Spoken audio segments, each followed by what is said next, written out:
Bonjour à toutes, bonjour à tous, bienvenue dans ce nouveau format de vidéo. Alors l'idée dans ce format, c'est justement de vous partager un des mails, un des messages avec une question que j'ai reçue sur justement ces commentaires YouTube auxquels je prends le temps vraiment de répondre point par point et de vous proposer, de vous partager cette réponse que je fais à la personne qui m'a posé la question. Je vous invite avant toute chose justement de mettre un pouce bleu juste en dessous de la vidéo pour m'indiquer si ce nouveau format vous parle, s'il vous plaît, si également le sujet que je traite vous intéresse, et puis également à vous abonner à ma chaîne juste en dessous. Si vous voulez aller plus loin, bien sûr, vous avez rendez-vous sur mon site, vous avez énormément d'articles, de blogs pour compléter tout ce que je vous dis, pour vous permettre de cheminer. Et puis en attendant, je vais tout de même me présenter, je ne l'ai pas fait dans cette vidéo, je suis Myriam Bidot, je suis coach et thérapeute de couple et je vous souhaite la bienvenue dans cette nouvelle vidéo. Aujourd'hui, on va traiter d'une personne qui s'appelle Emma et qui me dit « Chère Myriam, il n'y a plus aucune communication entre nous sans aucune explication. » Alors, je vais vous lire ce qu'elle m'écrit. « Chère Myriam, j'ai vu votre profil sur Instagram et j'ai vraiment besoin de votre aide si possible. Ça fait un moment que je sors avec un mec. Au début, c'était mon meilleur ami et après, les sentiments sont intervenus. Actuellement, tout va mal entre nous. Il n'y a plus de communication entre nous. Limite, on ne se parle plus. » Voilà ce que nous dit Emma. « On a complètement perdu notre complicité d'antan. J'essaie d'arranger les choses en lui parlant, mais ça ne marche pas et je commence à vraiment perdre espoir et j'en souffre énormément, d'autant plus que je l'aime. J'espère recevoir votre réponse rapidement. Passez une bonne journée, Emma. » Alors, je vais partager avec vous la réponse que j'ai faite à Emma. Soit dit en passant, je vous précise simplement qu'Emma, c'est un pseudo parce qu'en fait, toutes les réponses, je vous les propose sous format anonyme et je trouve que c'est plus important, c'est important de respecter l'anonymat, même si les personnes bien sûr se reconnaissent et de savoir aussi que ces questions-là, très souvent, vous êtes nombreux à vous les poser. C'est pour ça que je trouvais que c'était intéressant de vous partager cette réponse. Chère Emma, je vous remercie tout d'abord de m'avoir contacté pour m'exposer votre situation. Je suis désolée de la situation dans laquelle vous vous trouvez et je comprends votre désespoir. C'est effectivement très très douloureux. Passer d'une relation de confiance où naissent les sentiments amoureux à un silence complet ou quasi complet de la part de quelqu'un en qui vous aviez confiance et avec qui potentiellement une belle histoire pourrait commencer est très douloureux. D'autant plus que vous ne vous retrouvez qu'avec de l'incompréhension et plein de questions.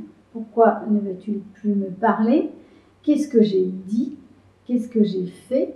Est-ce de ma faute, tout simplement? En réalité, vous faites face à ce que l'on appelle du ghosting. Ok? Alors, on va voir ensemble ce qu'est le ghosting. Le ghosting arrive en général en début de relation, mais ce n'est pas toujours le cas. Parfois, il peut y avoir des situations de ghosting après des années de relation, notamment parfois avec des personnes extrêmement proches. Le ghosting arrive lorsque les termes de la relation ne sont pas bien clairs entre les deux partenaires. Vous commencez à parler d'une manière régulière et puis soudain, plus rien entre vous. La relation est tuée dans l'œuf. Et vous ne savez même pas pourquoi, et vous ne savez en fait pas du tout pourquoi, vous ne comprenez pas ce qui se passe, ce qui engendre une situation particulièrement douloureuse pour vous. Alors, comment sortir de cette situation? D'abord, il faut essayer d'intégrer deux choses. La première, c'est que vous avez le droit de demander à être traité avec respect. C'est d'ailleurs essentiel. La deuxième chose, c'est que vous êtes la seule personne responsable de vos émotions. Vous êtes la seule personne responsable de vos ressentis. Alors, qu'est-ce que cela signifie? Tout d'abord, que vous laissez sans réponse est une forme de manipulation sentimentale, d'une certaine façon. Même si la personne dont vous parlez ne s'en rend peut-être pas compte, parce que très souvent, la personne qui ghost n'a pas conscience justement de ses propres émotions, n'a pas conscience de ce que la relation lui fait vivre, et la seule réponse qu'elle trouve, c'est de faire le blackout. Mais en réalité, c'est parce que la personne ne sait pas faire avec ce qu'elle vit et n'est pas en capacité de poser justement les choses entre vous. Vous avez le droit, bien sûr, d'attendre des explications car vous étiez en train de créer une relation basée sur la confiance et que cette personne s'est retirée de cet espace de confiance sans vous prévenir. Ensuite, dire que vous êtes seul responsable de vos émotions signifie en fait que vous avez le droit de décider que vous ne voulez pas attendre une réponse de cette personne. Vous avez le droit en fait de reprendre la main sur la relation, de vous remettre en posture active plutôt que simplement subir la situation et attendre quelque chose. Vous pouvez vous remettre au centre du jeu. Si la situation dans laquelle vous vous trouvez ne fonctionne pas pour vous, n'attendez pas que l'homme en question arrive avec des réponses pour réparer la situation.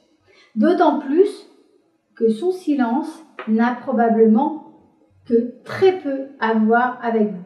S'il ne trouve pas les mots pour s'exprimer, c'est à lui de faire le travail pour arriver à mettre ses émotions et ses pensées en mots et non à vous. Vous n'avez pas à faire à sa place le travail émotionnel requis pour que cette personne arrive à s'exprimer en conscience. Parfois, il est préférable également de prendre la situation en main et de faire ce qui est bon pour vous plutôt que d'attendre des réponses qui ne viendront sans doute jamais et qui vous confinent dans une posture attentiste, une posture en fait où vous subissez. Ainsi, je vous invite vraiment à reprendre la main, renverser la situation et sortez de cette manipulation émotionnelle, c'est-à-dire cessez de donner du pouvoir à l'autre en faisant en sorte que malgré, avec son absence, vous vous sentiez mal, mais simplement reprenez le contrôle de votre vie, reprenez le contrôle de vos émotions et remettez-vous au centre.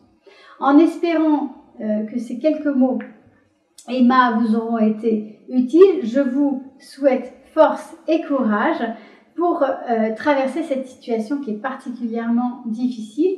Voilà, si vous avez aimé cette vidéo, je vous invite à mettre un pouce bleu juste en dessous de la vidéo. Ça me permettra aussi de savoir si ce nouveau format vous plaît, vous interpelle, vous intéresse. À me mettre en commentaire vos questions, je les traiterai avec grand plaisir. Je me ferai un plaisir de vous répondre et puis je vous dis à très bientôt pour une prochaine vidéo. Je publie chaque semaine 2 nouvelles vidéos sur ma chaîne. Abonnez-vous, ça permettra à la chaîne d'être plus vue et à vous de recevoir directement mes nouvelles vidéos dans votre boîte mail. À bientôt!